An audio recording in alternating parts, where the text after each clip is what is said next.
मौलाना सालिम चतुर्वेदी साहब को आखिरकार बेल मिल चुकी है। वो मौलाना सालिम चतुर्वेदी जिसको यूपी पुलिस ने अरेस्ट किया था। योगी आदित्यनाथ और यूपी पुलिस जो करना चाहती थी मौलाना सालिम चतुर्वेदी के साथ, वो नहीं कर पाई। एआईएमआईएम की मेहनत रंग लाई और मौलाना सालिम चतुर्वेदी साहब बाइज्जत अपने घर पहुंच चुके हैं। और फिर अंधभक्त और जुम्मन कहते हैं कि मजलिस मजलिस क्या करी। इस मामले में एआईएमआईएम ने जितना बड़ा रोल अदा किया है, उसकी जितनी तारीफ की जाए उतनी ही कम है। शुरू से जानते हैं क्या हुआ, उससे पहले अस्सलाम वालेकुम रहमतुल्लाहि व बरकातहू। अल्लाह के नाम से शुरू जो बड़ा मेहरबान और निहायत रहम करने वाला है। मैं हूं मोहम्मद हफीज अंसारी और आप देख रहे हैं द पॉडगल। मौलाना सालिम चतुर्वेदी साहब को उत्तर प्रदेश की पुलिस ने अरेस्ट कर लिया था, क्योंकि उन्होंने उत्तर प्रदेश के सीएम योगी आदित्यनाथ पर कुछ तल्ख टिप्पणी की थी। 25 सेकंड के इस वीडियो को जब आप देखेंगे, उन्होंने कहा कि योगी आदित्यनाथ के मां का गोश्त अगर कोई खाएगा या नोचेगा तो उसको उत्तर प्रदेश की पुलिस इनकाउंटर कर देगी। इतना कहने की देर थी कि मौलाना सालिम चतुर्वेदी के खिलाफ पूरे उत्तर प्रदेश में 80 से ज्यादा एफआईआर हो गए, जिसके बाद कुछ ही महीने पहले मौलाना सालिम चतुर्वेदी साहब को अरेस्ट कर लिए गए और उन पर संगीन धाराओं के तहत मुकदमा दर्ज कर लिए गए।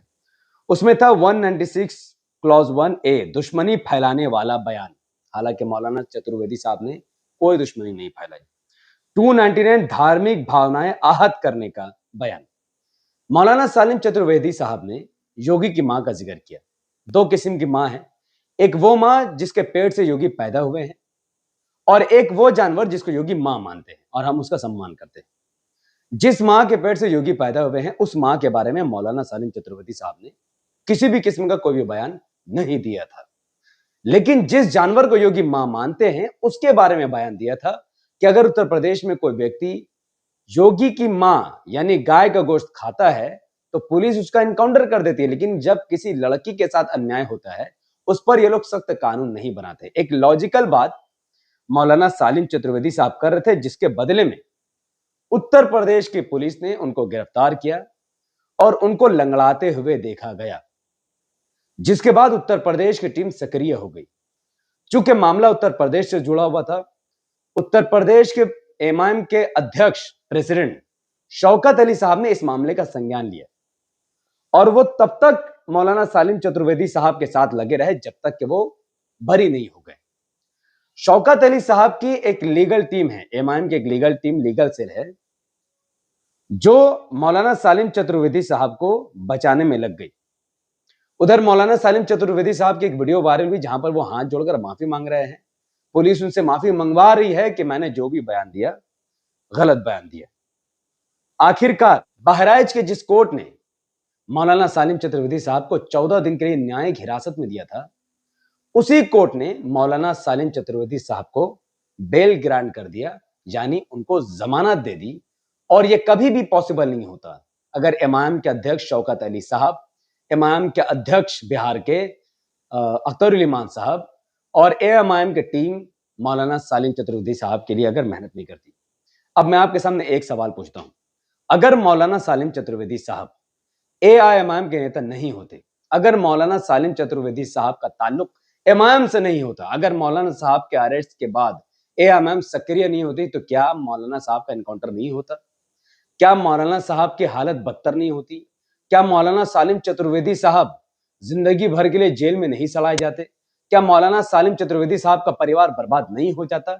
इसका जवाब है हाँ। मौलाना सालिम चतुर्वेदी साहब को बेल मिलने का रीजन, मौलाना सालिम चतुर्वेदी साहब को का इनकाउंटर ना होने का रीजन सिर्फ और सिर्फ इमाम था। इसे कहते हैं क़यादत खड़ी करना, इसे कहते हैं मुसलमानों का इत्तेहाद, संविधान पर मुसलमानों का भरोसा, विश्वास और ऐसी पार्टी जो हर मसले में भारतीयों के साथ खड़ी है। आज मौलाना सालिम चतुर्वेदी साहब शौकत साहब के साथ चलते हुए दिख रहे हैं। फोटो देखिए, खुश हैं क्योंकि उनको जमानत मिल गई। किसकी वजह से? एआईएमआईएम प्रदेश अध्यक्ष शौकत अली साहब की वजह से। हालांकि मौलाना सालिम चतुर्वेदी साहब ने टिकट ना मिलने की वजह से एमआईएम पार्टी से इस्तीफा दे दिया। इस्तीफा देने के बाद एमआईएम पर कितने किस्म के उन्होंने आरोप लगाए, एमआईएम के नेताओं पर भी आरोप लगाए। उसके बावजूद भी एआईएमआईएम के सभी सम्मानित नेताओं ने मौलाना सालिम चतुर्वेदी साहब के लिए लड़ाई लड़ने में किसी भी किस्म की कोई भी कसर बाकी नहीं छोड़ी है। अगर हमारा भाई हमें गाली देगा, इसका मतलब ये नहीं कि वो मेरा दुश्मन है, उसकी तब भी मदद की जाएगी और एआईएमआईएम इस बारे में बहुत बड़ा सबूत है। अब सवाल ये पैदा होता है कि एक तरफ यति नरसिंहन सरस्वती जो योगी आदित्यनाथ को गाली देता है, उत्तर प्रदेश के पुलिस को गाली देता है, उत्तर प्रदेश की सरकार को चुनौती देता है, योगी आदित्यनाथ से तेरे करके बात करता है, उस यति नरसिंहन सरस्वती के ऊपर आज तक कोई कार्रवाई नहीं हुई। एफआईआर होती है लेकिन पुलिस जल्दी अरेस्ट नहीं करती, करती है तो जल्दी से छोड़ देती है। क्यों? क्योंकि उत्तर प्रदेश में यति नरसिंहन सरस्वती जिस समाज से आता है, उस समाज का आदमी उत्तर प्रदेश का सीएम है।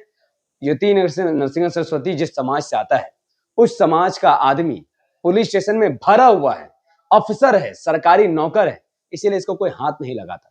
लेकिन जब बात एक मौलाना की आई, मुसलमान की आई, तो तुरंत उसके एक बयान को उठाकर नाजायज तरीके से एफआईआर किया गया और इलीगल तरीके से उठाया गया, फिर उनको लंगड़ाते हुए दिखाया गया, फिर उनसे माफी मंगवाई गई, उनको जलील करने की कोशिश की गई और उसके बाद बड़ी मुश्किल से वो बाहर आए। तो जब तक आपके पास लीडरशिप नहीं है, जब तक आपके पास क़यादत नहीं है, जब तक आपके पास सियासी शऊर और जमात और ताकत नहीं है, फिर आपको कोई भी बचाने वाला नहीं होगा। अब मैं आपसे एक सवाल पूछता हूं, अगर एमआईएम बिहार में इलेक्शन नहीं लड़ती, एमआईएम उत्तर प्रदेश में चुनाव नहीं लड़ती, एमआईएम का कोई संगठन नहीं होता, आरजेडी और समाजवादी पार्टी पर अगर मुसलमान गिरा हुआ रहता, तो क्या अखिलेश यादव, क्या तेजस्वी यादव, क्या राहुल गांधी कभी भी मौलाना सालिम चतुर्वेदी साहब की मदद करते? इसका जवाब है नहीं।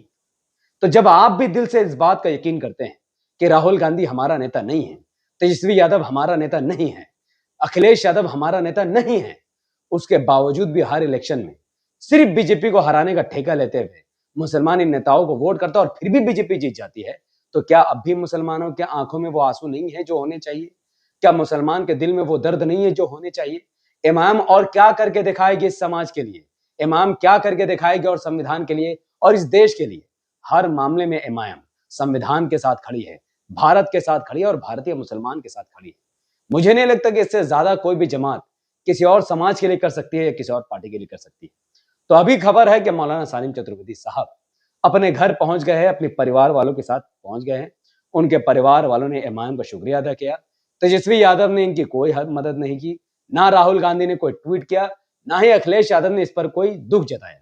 बल्कि एक मौलवी का अरेस्ट करने से किसी को कोई फर्क नहीं पड़ता। जितना मजा मोदी को आता है उतना ही मजा सो कॉल्ड इंडिया अलायंस के नेताओं को ही आता है। तो मैं आखिरी बात यही कहूंगा कि भारत के मुसलमान, खासतौर पर जो मुसलमान हैं, एटलीस्ट तुम पहले इमाम का साथ दो, इमाम को अपनी पार्टी मानो, ओवैसी साहब को अपना नेता मानो। याद रखो, जिस दिन भारत का 25 करोड़ मुसलमान इमाम को मुत्तहिद होकर वोट करेगा, इमाम पूरे भारत में 50 सांसद और 400 विधानसभा की सीटों पर जीत हासिल कर सकती है। इतनी ताकत तो भारत के मुसलमानों में है। और अपने दिल पर हाथ रख के पूछो, जिस दिन भारत के मुसलमानों ने इमाम को वोट किया और इमाम 50 सांसद और 400 विधानसभा की सीटों पर चुनाव जीतेगी, क्या इतना सीट होने के बाद, इतना ताकत और पावर होने के बाद, क्या किसी माइकल लाल में दम होगा कि वो नबी करीम सल्लल्लाहु अलैहि वसल्लम की गुस्ताखी कर पाएगा? क्या किसी पुलिस के अंदर दम होगा कि वो किसी निर्दोष और मासूम मौलाना को अरेस्ट कर पाएंगे? क्या किसी पुलिस वाले के अंदर दम होगा कि वो मुसलमानों को इनकाउंटर करने के बारे में कभी सोचेगा? क्या कभी मुसलमानों पर कोई खतरा पैदा होगा? हम भी सेफ हो जाएंगे, हमारा धर्म भी सेफ हो जाएगा, हमारा ईमान भी सुरक्षित हो जाएगा और हमारा भविष्य भी सुरक्षित हो जाएगा। तो इमाम मुसलमानों के लिए जरूरत है। मुसलमान इमाम की जरूरत नहीं है, इमाम मुसलमानों की जरूरत है। तो मुसलमानों को चाहिए कि इमाम को भर भर के वोट करें। जिस दिन भारत का मुसलमान इमाम को सपोर्ट करेगा, दलित, हिंदू, आदिवासी धीरे धीरे इमाम का सपोर्ट करना शुरू कर देंगे। पहले आप पहल तो करो। इस वीडियो से अगर आपने जरा से भी सबक हासिल की हो, मौलाना सालिम चतुर्वेदी साहब के साथ जो कुछ भी हुआ उससे जरा से भी अगर आपने सीख हासिल की है, तो इस वीडियो को लाइक, शेयर, कमेंट और जरूर कीजिए। इसलिए नहीं क्योंकि मेरा मन है कि मेरा वीडियो फैले, इसलिए क्योंकि ये जरूरी है। जब तक आप लाइक, शेयर और कमेंट नहीं करते, चैनल को सब्सक्राइब नहीं करते, ऐसी वीडियो सोशल मीडिया में वायरल नहीं होती है, लोगों तक नहीं पहुंचती है। तो इस वीडियो को फैलाने के लिए लाइक, शेयर और कमेंट कीजिए। अपनी बात कमेंट पर आजादी से रखिए। इस पूरे मामले पर जो भी आपको बात करनी है, आप आजादी से रख सकते हैं। हमारे यूट्यूब चैनल पर नए थे तो सब्सक्राइब करके बेल आइकन को हिट कीजिए। अगर आप सब इस वीडियो को हमारे फेसबुक पेज द पॉलिटिकल पर देख रहे थे, उसे लाइक और फॉलो करके 5 बड़े ग्रुप में शेयर करके मुझे अपनी दुआ में याद रखें। बहुत बहुत शुक्रिया। अस्सलाम वालेकुम रहमतुल्लाहि व बरकात। मैं था मोहम्मद हफीज अंसारी और आप देख रहे थे द पॉलिटिकल। जय हिंद।